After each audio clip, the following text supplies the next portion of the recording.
Arnold Schwarzenegger, एक ऐसा नाम जिसने अपनी जिंदगी के हर लक्ष्य को न केवल हासिल किया बल्कि सफलता की नई ऊंचाइयां स्थापित की। चाहे वह बॉडी बिल्डिंग हो, मॉडलिंग हो, बिजनेस हो, हॉलीवुड हो, राजनीति हो या सार्वजनिक सेवा, हर क्षेत्र में उन्होंने अपनी अलग पहचान बनाई। लेकिन उनका यह सफर आसान नहीं था। वे एक छोटे से गांव से आए थे जहां बड़े सपने देखना तक मुश्किल था, मगर उन्होंने अपने संघर्षों को अपनी ताकत बना लिया और सफलता के कुछ अटूट नियम बनाए। इन नियमों को उन्होंने एक प्रतिष्ठित मंच पर साझा किया था और यह स्पीच इतनी प्रेरणादायक थी कि इसे अब तक करोड़ों लोगों ने देखा और सुना है। मैं खुद इस स्पीच को कई बार सुन चुका हूं और हर बार यह मुझे एक नई ऊर्जा और दृष्टिकोण देती है। इसमें उन्होंने अपने प्रसिद्ध 6 सफलता के नियम बताए जो किसी को भी अपने लक्ष्य तक पहुंचाने में मदद कर सकते हैं। क्या आप तैयार हैं इस प्रेरणादायक सफर पर चलने के लिए? सफलता का पहला नियम, स्पष्ट लक्ष्य और विजन रखना। अगर आपके पास कोई स्पष्ट लक्ष्य नहीं है तो आप यह भी नहीं जान पाएंगे कि आपको जाना कहां है। बिना दिशा के व्यक्ति एक जगह से दूसरी जगह भटकता रहता है, लेकिन कभी भी वहां नहीं पहुंच पाता जहां उसे वास्तव में होना चाहिए। मैं सौभाग्यशाली था कि मुझे अपना लक्ष्य बहुत जल्दी मिल गया। मैं 1947 में ऑस्ट्रिया के एक छोटे से कस्बे में पैदा हुआ। वहां का जीवन बहुत साधारण और सीमित था। मेरे माता पिता चाहते थे कि मैं वहीं रहूं, एक सरकारी नौकरी करूं, शादी करूं और एक सामान्य जीवन जीऊं, लेकिन ये उनका सपना था, मेरा नहीं। मुझे हमेशा लगता था कि मैं कुछ अलग, कुछ बड़ा करने के लिए बना हूं। मुझे याद है जब मैं 11 साल का था तब स्कूल में हमें अमेरिका पर आधारित एक डॉक्यूमेंट्री दिखाई गई थी।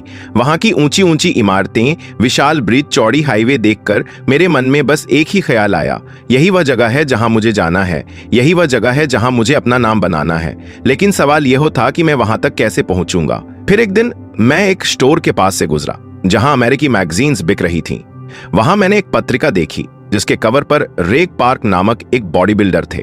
वह 3 बार मिस्टर यूनिवर्स रह चुके थे और बाद में फिल्मों में भी आए थे। उस मैगजीन में लिखा था कैसे रेक पार्क मिस्टर यूनिवर्स बने और सुपरस्टार बन गए। मैंने वह मैगजीन खरीदी और उसे बार बार पढ़ा। उसमें सब कुछ था, कैसे रेक पार्क ने अपनी कड़ी मेहनत से अपने सपनों को सच किया। वे इंग्लैंड के एक छोटे से फैक्ट्री टाउन से आए थे, लेकिन उनकी मेहनत और समर्पण ने उन्हें मिस्टर यूनिवर्स और हॉलीवुड स्टार बना दिया। यही वह क्षण था जब मैंने अपने जीवन का लक्ष्य तय कर लिया। मुझे भी रेक पार्क की तरह बनना था, एक बॉडी बिल्डिंग चैंपियन, एक सफल अभिनेता और एक करोड़पति।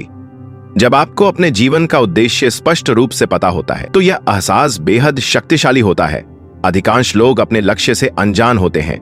अमेरिका में किए गए एक सर्वे के अनुसार 74% लोग अपनी नौकरी से संतुष्ट नहीं होते। वे इसे केवल इसलिए करते हैं क्योंकि उन्हें अपने बिल भरने होते हैं। वे बिना किसी स्पष्ट दिशा के एक नौकरी से दूसरी में भटकते रहते हैं और जब उन्हें महसूस होता है कि यह काम उनके मन का नहीं है तब तक बहुत देर हो चुकी होती है। अब जरा सोचिए, सिर्फ 26% लोग ही अपनी नौकरी को वास्तव में पसंद करते हैं और पूरे जुनून से काम करते हैं। इसलिए जब मुझे मेरा लक्ष्य स्पष्ट रूप से पता था तो मैं बेहद खुश था। जब मैं रोज घंटों तक कठिन वर्कआउट करता था तो लोग मुझसे पूछते थे, आप दिन में 5-6 घंटे जिम में बिताते हैं, फिर भी आपके चेहरे पर हमेशा मुस्कान रहती है, ऐसा क्यों? और मेरा जवाब होता था, क्योंकि मुझे पता है कि मैं क्या कर रहा हूं और क्यों कर रहा हूं। जब आपका लक्ष्य स्पष्ट होता है तो आपकी मेहनत भी एक खुशी बन जाती है। यही सफलता की सबसे पहली और सबसे महत्वपूर्ण कुंजी है। हर रेपिटेशन, हर सेट और हर एक्सरसाइज मुझे मेरे लक्ष्य के और करीब ले जाती थी। मैं इतनी ऊर्जा से भरा होता था कि रात को सो भी नहीं पाता था। हर दिन मैं इस इंतजार में रहता कि कब सुबह होगी और मैं फिर से जिम जाकर उन 500 पाउंड्स को उठाने की कोशिश करूंगा। यह जुनून ही था जो मुझे हर सुबह चार्ज कर देता था। जब मैं 20 साल का था तब पहली बार लंदन गया और मिस्टर यूनिवर्स का खिताब जीत लिया। खास बात यह थी कि मैं इस प्रतियोगिता का सबसे कम उम्र का विजेता बना। यह सब इसलिए संभव हुआ क्योंकि मेरे पास एक स्पष्ट विजन था। यह नियम न केवल बॉडी बिल्डिंग में बल्कि मेरी एक्टिंग यात्रा में भी लागू हुआ। जब मैंने कोनन द बारबेरियन फिल्म की शूटिंग की तब मुझे बिना कपड़ों के तलवार लेकर चट्टानों पर दौड़ना था। शूटिंग के दौरान मेरे घुटने और कोहनियां लहूलुहान हो गईं। 10 टेक के बाद डायरेक्टर ने मुझसे कहा, मुझे माफ करना अब, लेकिन एक और क्लोजअप शॉट चाहिए, क्या तुम कर पाओगे? मैंने जवाब दिया, मुझे कोई दर्द महसूस नहीं हो रहा क्योंकि मैं अपने दिमाग में उस परफेक्ट सीन को देख रहा हूं। जब तक यह सीन परफेक्ट नहीं बनता मैं करता रहूंगा। यही मानसिकता मैंने राजनीति में भी अपनाई। मैं जानता था कि अमेरिका में जन्म न लेने के कारण मैं राष्ट्रपति नहीं बन सकता, लेकिन मैं कैलिफोर्निया का गवर्नर जरूर बन सकता था। लोगों ने कहा, यह संभव है, तुम पहले किसी छोटे पद के लिए क्यों नहीं कोशिश करते? लेकिन मैं अपने विजन को लेकर पूरी तरह स्पष्ट था। मैंने सीधे गवर्नर की दौड़ में हिस्सा लिया और 2 महीने के भीतर ही चुनाव जीत लिया। मैंने यह सब इसलिए किया क्योंकि मुझे पता था कि कैलिफोर्निया में क्या बदलाव लाने हैं। अपने लक्ष्य को विजुअलाइज करना और उस पर फोकस्ड रहना आपको काम को बोझ नहीं बल्कि आनंद का अनुभव कराता है। जब आपके पास एक स्पष्ट उद्देश्य होता है तो आप कभी थकते नहीं। यही था मेरा पहला नियम, अपने जीवन में एक स्पष्ट लक्ष्य और उद्देश्य जरूर रखें। सफलता का दूसरा नियम, नकारात्मक लोगों की मत सुनो। जब मैंने पहली बार ये घोषणा की कि मैं अमेरिका जाऊंगा और दुनिया का सबसे बड़ा बॉडी बिल्डर बनूंगा, तो लोगों ने मेरी बातों को मजाक समझा। उन्होंने कहा, अर्नोल्ड, यह असंभव है। उन्होंने तर्क दिया कि मेरे पास पैसे नहीं है, अमेरिका में मेरा कोई जानने वाला नहीं है और वहां पहले से ही इतने महान बॉडी बिल्डर्स मौजूद हैं कि मेरे लिए जगह ही नहीं है। लेकिन मैं जानता था कि असंभव सिर्फ तब तक असंभव है जब तक कोई उसे कर नहीं दिखाता। जैसा कि नेल्सन मंडेला ने कहा था, जब तक कोई इसे कर नहीं दिखाता तब तक यह असंभव ही लगता है। मैंने तय कर लिया कि मैं वह इंसान बनूंगा जो इसे संभव बनाकर दिखाएगा। हर सफलता के रास्ते में नकारात्मकता की दीवार। जब मैं अमेरिका आया तो मैंने अपने सपने की ओर पहला कदम बढ़ाया, बॉडी बिल्डिंग चैंपियन बनने का। हर दिन घंटों तक कठिन अभ्यास किया, खुद को निखारा और आखिरकार मिस्टर यूनिवर्स का खिताब जीत लिया। लेकिन मेरी यात्रा यहीं खत्म नहीं हुई। मैंने एक और सपना देखा, हॉलीवुड का सबसे बड़ा एक्शन स्टार बनने का। लेकिन हॉलीवुड ने मेरा स्वागत बाहें फैलाकर नहीं किया। जब मैंने एक्टिंग की दुनिया में कदम रखने की कोशिश की तो मुझे हर तरफ से आलोचना मिली। एक बड़े हॉलीवुड एजेंट ने कहा, अर्नोल्ड, तुम मजाक कर रहे हो, यह कभी संभव नहीं होगा। एक फिल्म स्टूडियो के एग्जीक्यूटिव ने कहा, तुम्हारी बॉडी बहुत ज्यादा भारी भरकम है, यह हॉलीवुड के लिए फिट नहीं है। तुम्हारा जर्मन एक्सेंट तो किसी को भी डरा देगा। और सबसे बड़ी बात, तुम्हारा नाम कोई भी सही से नहीं बोल सकता। हर जगह से यही सुनने को मिला कि यह असंभव है। लेकिन मैंने उनकी बातों को अनसुना किया। मुझे पता था कि सफलता के लिए सिर्फ एक चीज चाहिए, लगातार मेहनत और खुद पर विश्वास। मैंने वही रणनीति अपनाई जो मैंने बॉडी बिल्डिंग में अपनाई थी। मैंने अंग्रेजी सुधारने के लिए क्लासेस ली, एक्सेंट कम करने के लिए रोजाना घंटों अभ्यास किया और एक्टिंग में महारत हासिल करने के लिए अनगिनत ऑडिशन दिए। असंभव को संभव में बदलने की शक्ति 5 साल के भीतर ही मैं हॉलीवुड का सबसे बड़ा सितारा बन गया और इंडस्ट्री में सबसे अधिक भुगतान पाने वाला अभिनेता भी। कोनन द बारबेरियन और टर्मिनेटर जैसी फिल्मों ने मेरे करियर को आसमान तक पहुंचा दिया। मैंने उन सभी लोगों को गलत साबित कर दिया जिन्होंने कहा था कि मैं कभी सफल नहीं हो सकता। लेकिन मेरी यात्रा यहीं खत्म नहीं हुई। मैंने राजनीति में कदम रखने का फैसला किया। जब मैंने कैलिफोर्निया का गवर्नर बनने की इच्छा जाहिर की तो लोगों ने फिर वही कहा, तुम कभी भी गवर्नर नहीं बन सकते, राजनीति तुम्हारे बस की बात नहीं है। लेकिन मैंने वही किया जो मैं हमेशा करता आया था, लोगों की नकारात्मक बातों को अनसुना किया और मेहनत जारी रखी। और नतीजा, मैं कैलिफोर्निया का गवर्नर बन गया। नकारात्मकता को कैसे मात दें? नंबर 1, अपने सपने पर विश्वास रखें। अगर आप खुद पर विश्वास नहीं करेंगे तो कोई और क्यों करेगा? हर महान व्यक्ति को कभी न कभी नकारात्मकता का सामना करना पड़ा है, लेकिन उन्होंने अपने लक्ष्य से ध्यान नहीं हटाया। नंबर 2, शब्दों की जगह काम को बोलने दें। लोगों की नकारात्मक बातों को जवाब देने के बजाय अपने काम को इतना मजबूत बनाइए कि वे खुद ही चुप हो जाएं। नंबर 3, हमेशा खुद को विकसित करते रहो। अगर कोई आपकी किसी कमी पर सवाल उठाए तो उसे सुधारने में अपनी पूरी ताकत लगा दो, यह आपकी सबसे बड़ी ताकत बनेगी। नंबर 4, सही लोगों से घिरो। सकारात्मक और प्रेरणादायक लोगों के साथ रहो जो आपको आगे बढ़ने में मदद करें। नकारात्मक लोगों की संगत से बचो दोस्तों। अगर आप नेगेटिव सोच वाले लोगों की बातों में आ गए तो आपकी जिंदगी में कुछ भी बदलने वाला नहीं है। अगर मैं बॉडी बिल्डिंग, हॉलीवुड और राजनीति में आने से पहले उन लोगों की नकारात्मक बातें सुनता तो आज मैं आपसे ये बातें नहीं कर रहा होता। शायद मैं आज भी अपने गांव में ही बैठा होता। इसलिए याद रखो, जब भी कोई कहे कि यह असंभव है तो उसे अपने दिमाग में अनसुना कर दो। खुद पर भरोसा रखो, मेहनत करो और दुनिया को दिखा दो कि असंभव भी संभव बन सकता है। की है सफलता का तीसरा नियम, समय का सही उपयोग। मुझे हमेशा हैरानी होती है जब लोग ये कहते हैं कि उनके पास जिम जाने या सिर्फ 45 मिनट का वर्कआउट करने का भी समय नहीं है, या फिर वे ये शिकायत करते हैं कि उनके पास खुद को मानसिक और शारीरिक रूप से मजबूत बनाने के लिए वक्त नहीं है। सच तो यह है कि समय की कमी नहीं होती बल्कि उसे सही तरीके से इस्तेमाल करने की इच्छा की कमी होती है। सोचिए, अगर आप रोज सिर्फ 1 घंटा इतिहास पढ़ने में लगाते हैं तो 1 साल में आपके पास 365 घंटे की पढ़ाई का अनुभव होगा। आप अंदाजा भी नहीं लगा सकते कि इतनी जानकारी आपको कितनी नई संभावनाओं और विचारों से जोड़ सकती है। यही सिद्धांत हर क्षेत्र में लागू होता है।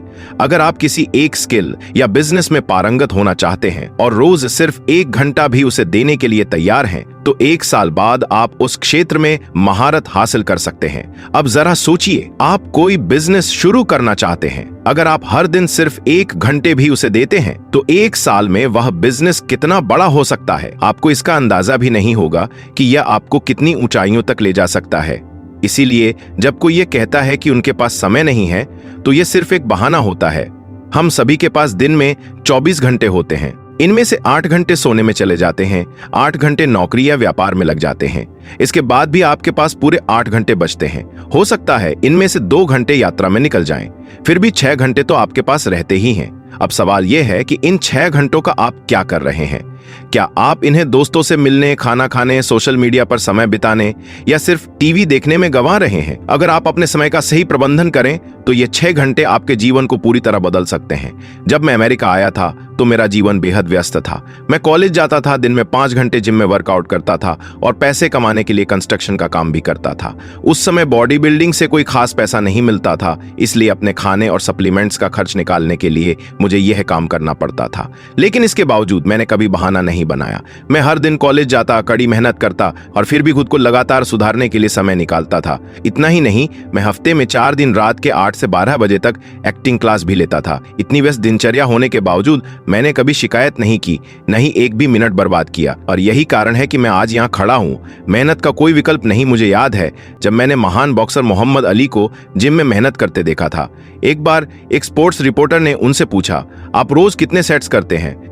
मोहम्मद अली ने मुस्कुराते हुए जवाब दिया, मैं गिनती तब शुरू करता हूं जब मेरी बॉडी में दर्द होने लगता है।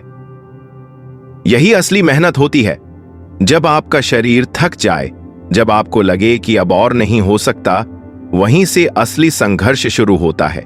जो लोग इस संघर्ष से गुजरते हैं वही विजेता बनते हैं। अगर आप जीवन में कुछ बड़ा करना चाहते हैं तो आपको अपने पसीने की कीमत चुकानी पड़ेगी। यह मायने नहीं रखता कि आप कितने अमीर परिवार से आते हैं या आपके पास कितने संसाधन हैं। बिना मेहनत के कुछ भी संभव नहीं है। कोई जादुई मंत्र नहीं है जो आपको सफलता दिला सके, न ही कोई शॉर्टकट है जिसे अपनाकर आप रातों रात अमीर बन सकते हैं। इस दुनिया में सफलता का एक ही फॉर्मूला है, लगातार मेहनत करना, खुद पर भरोसा रखना और अपने सपनों के पीछे बिना रुके भागना। तो अगली बार जब आपको लगे कि आपके पास समय नहीं है तो खुद से पूछिए, क्या सच में आपके पास समय नहीं है? तो खुद से पूछिए, क्या सच में आपके पास समय नहीं है? तो खुद से पूछिए, क्या सच में आपके पास समय नहीं है? तो खुद से पूछिए, क्या सच में आपके पास समय नहीं है? तो खुद से पूछिए, क्या सच में आपके पास समय नहीं है? तो खुद से पूछिए, क्या सच में आपके पास समय नहीं है? तो खुद से पूछिए, क्या सच में आपके पास समय नहीं है? तो खुद से पूछिए, क्या सच में आपके पास समय नहीं है? तो खुद से पूछिए, क्या सच में या आप अपने समय का सही उपयोग नहीं कर रहे? सफलता का चौथा नियम, प्लान बी मत रखो। मैं प्लान बी से नफरत करता हूं और इसका बहुत ठोस कारण है। हम सभी के आसपास ऐसे लोग होते हैं जो हमें बताते हैं कि हम कुछ नहीं कर सकते, कि हमारे सपने असंभव हैं और कि हमें एक बैकअप प्लान रखना चाहिए। यह सुनने में समझदारी भरा लग सकता है, लेकिन असली खतरा तब पैदा होता है जब हम खुद पर संदेह करने लगते हैं। जब हमें प्लान बी की जरूरत महसूस होती है तो इसका सीधा मतलब होता है कि हमें अपने प्लान ए की सफलता पर पूरा भरोसा नहीं है। आत्मसंदेह सबसे बड़ा दुश्मन है। जब आप ये सोचते हैं कि अगर मेरा प्लान ए काम नहीं किया तो मेरे पास प्लान बी है, तो आप अपने ही दिमाग को संदेश दे रहे होते हैं कि प्लान ए पर पूरी ताकत लगाने की जरूरत नहीं है। ये वही सोच है जो लोगों को औसत बना देती है। इतिहास में जितने भी महान लोग हुए हैं वे सिर्फ इसीलिए सफल हुए क्योंकि उन्होंने अपने प्लान ए के अलावा कुछ और सोचा ही नहीं। थॉमस एडिसन को ही देख लीजिए, जिन्होंने हजारों बार असफल होने के बावजूद बल्ब का आविष्कार किया।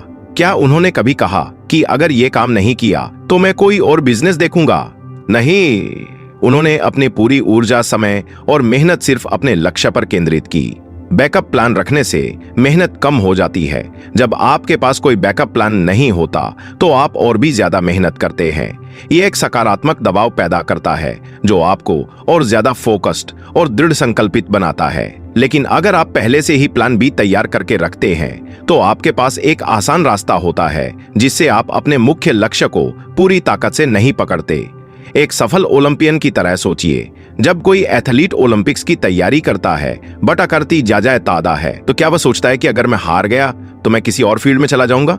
नहीं, वो हर रोज घंटों की मेहनत करता है क्योंकि उसके पास सिर्फ एक ही लक्ष्य होता है, स्वर्ण पदक जीतना। मेरी जिंदगी में कोई प्लान बी नहीं था। जब मैंने बॉडी बिल्डिंग को अपना करियर बनाने का फैसला किया तो मेरे लिए सिर्फ एक ही विकल्प था, चैंपियन बनना। अमेरिका आने के बाद मेरे पास कोई बैकअप प्लान नहीं था। मुझे खुद पर भरोसा था कि मैं वहां सरवाइव करूंगा और सफलता प्राप्त करूंगा। जब मैंने एक्टिंग में कदम रखा तो मेरा लक्ष्य सिर्फ फिल्मों में आना नहीं था बल्कि लीडिंग रोल पाना था। और जब मैंने राजनीति में कदम रखा तो मेरा इरादा सिर्फ चुनाव लड़ना नहीं था बल्कि जीत हासिल करना था। हर बार मैंने अपना 100% दिया क्योंकि मेरे पास कोई और विकल्प था ही नहीं। यही सोचने का तरीका आपको भी अपनाना चाहिए। डर को अपनी ताकत बनाओ। लोग प्लान बी इसलिए बनाते हैं क्योंकि उन्हें डर लगता है कि अगर प्लान ए फेल हो गया तो क्या होगा, लेकिन यही डर ही तो वह ताकत है जो आपको आगे बढ़ा सकती है। इसे कमजोरी मत बनाइए, इसे अपने भीतर की आग बनाइए जो आपको कभी हार मानने न दे।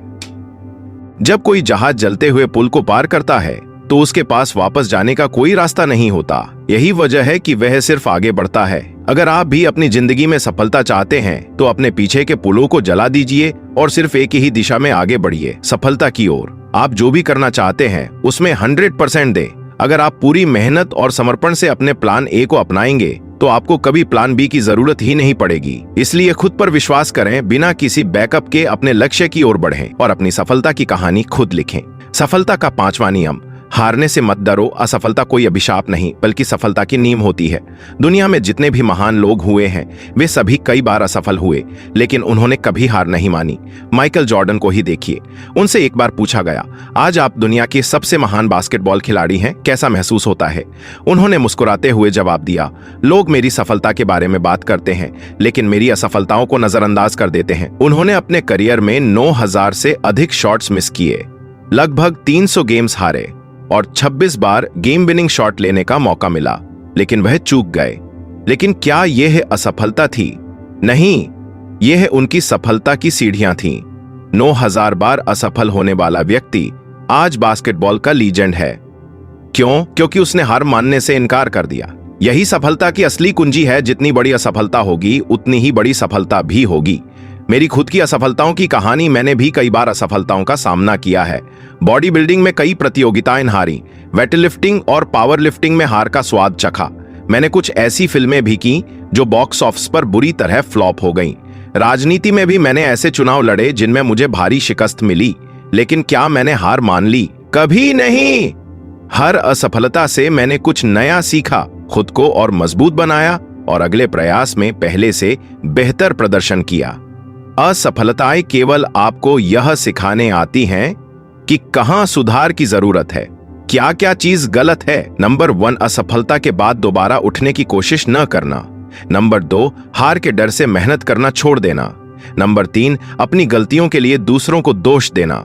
नंबर 4, अपनी कमजोरियों पर काम न करना। नंबर 5, वही गलती बार बार दोहराना।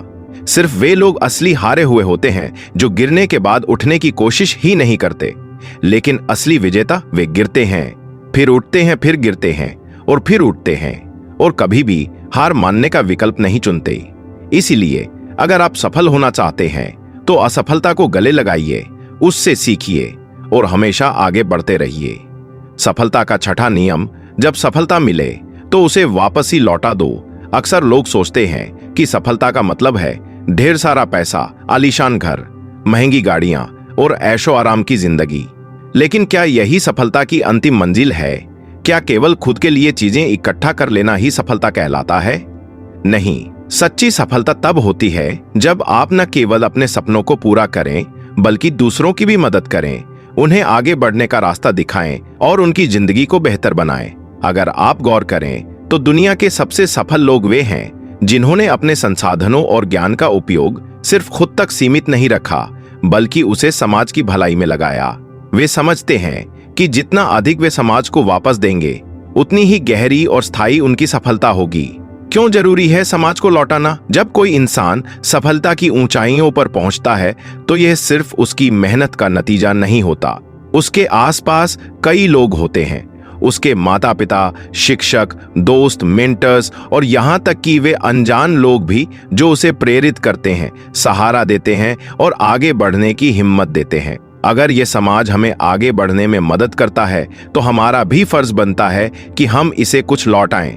अगर हम केवल खुद के बारे में सोचते रहें और अपने संसाधनों को सिर्फ अपने लिए सीमित रखें तो हमारी सफलता अधूरी रह जाती है। समाज में बदलाव लाना, जरूरतमंदों की मदद करना और लोगों को आगे बढ़ने में सहायता करना ही असली सफलता है। अगर आप इतिहास में झांकें तो आपको कई ऐसे लोग मिलेंगे जिन्होंने अपनी सफलता को समाज के विकास में लगाया। रतन टाटा को देखें। टाटा समूह भारत के सबसे बड़े कॉर्पोरेट्स में से एक है, लेकिन रतन टाटा ने अपनी सफलता को समाज के विकास में लगाया। उनकी कंपनी का 66% हिस्सा टाटा ट्रस्ट के अधीन है, जो स्वास्थ्य, शिक्षा और ग्रामीण विकास के लिए काम करता है। चाहो तो वॉरेन बफेट का उदाहरण देख लो। दुनिया के सबसे अमीर व्यक्तियों में से एक वॉरेन बफेट ने अपनी 99% संपत्ति चैरिटी में दान करने का निर्णय लिया। उन्होंने बिल और मेलिंडा गेट्स फाउंडेशन को अरबों डॉलर दान किए ताकि शिक्षा और स्वास्थ्य सेवा को बेहतर बनाया जा सके।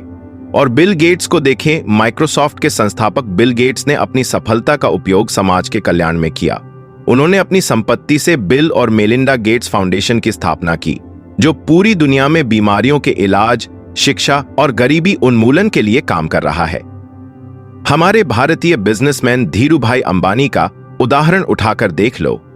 धीरूभाई अंबानी ने भारत में रिलायंस इंडस्ट्रीज की नींव रखी। उनकी कंपनी ने लाखों लोगों को रोजगार दिया और उनकी सफलता ने भारत की अर्थव्यवस्था को नई ऊंचाइयों तक पहुंचाया। आप कैसे समाज को कुछ वापस दे सकते हैं? सफलता मिलने के बाद समाज को लौटाना सिर्फ बड़े बिजनेसमैन या अरबपतियों का काम नहीं है। हम सभी अपने अपने स्तर पर यह कर सकते हैं। नंबर 1, शिक्षा का योगदान। अगर आप किसी क्षेत्र में विशेषज्ञ हैं तो अपने ज्ञान को दूसरों के साथ साझा करें। या किसी गरीब छात्र की पढ़ाई में मदद करना हो सकता है, या किसी स्टार्टअप को गाइडेंस देना हो सकता है। नंबर 2, समय का योगदान। अगर आपके पास पैसे नहीं हैं तो भी आप अपने समय और स्किल्स को समाज की सेवा में लगा सकते हैं। गरीब बच्चों को पढ़ा सकते हैं, किसी एनजीओ के लिए वॉलंटियर कर सकते हैं या किसी सोशल इनिशिएटिव्स में योगदान दे सकते हैं। नंबर 3, संसाधनों का योगदान। अगर आपके पास आर्थिक संसाधन है तो उनका सही उपयोग करें। किसी जरूरतमंद की मदद करें, किसी अस्पताल को दान दें या किसी गरीब बच्चे की शिक्षा का खर्च उठाएं। नंबर 4, मोटिवेशन और इंस्पिरेशन। कई बार लोग सिर्फ इसलिए आगे नहीं बढ़ पाते क्योंकि उनके पास सही मार्गदर्शन नहीं होता। अगर आप सफल हैं तो अपने अनुभवों को दूसरों के साथ साझा करें, उन्हें प्रेरित करें और उनका मार्गदर्शन करें। हम अक्सर सोचते हैं कि सफलता सिर्फ हमारे बैंक बैलेंस और लाइफस्टाइल से मापी जाती है, लेकिन असली सफलता वो है जो दूसरों के जीवन को छू सके, जो समाज को बेहतर बना सके और जो हमें सिर्फ एक अमीर इंसान नहीं बल्कि एक अच्छा इंसान बनाए। अगर आपको अपनी मेहनत से सफलता मिलती है तो उसे सिर्फ अपने लिए सीमित मत रखें। अपने ज्ञान, अनुभव और संसाधनों को दूसरों के साथ साझा करें। किसी को आगे बढ़ने में मदद करें, किसी का सपना पूरा करने में सहायक बने, क्योंकि असली सफलता तब होती है जब आप न सिर्फ अपने लिए बल्कि दूसरों के लिए भी कुछ कर सकते हैं। तो अगली बार जब आप अपने जीवन में सफल हों तो इस बारे में सोचिए, आप समाज को क्या वापस दे सकते हैं, आप किसकी मदद कर सकते हैं। क्योंकि जब आप किसी और की मदद करेंगे तो न सिर्फ उनके जीवन में बदलाव लाएंगे बल्कि आपकी सफलता भी और अधिक संतोषजनक और सार्थक हो जाएगी।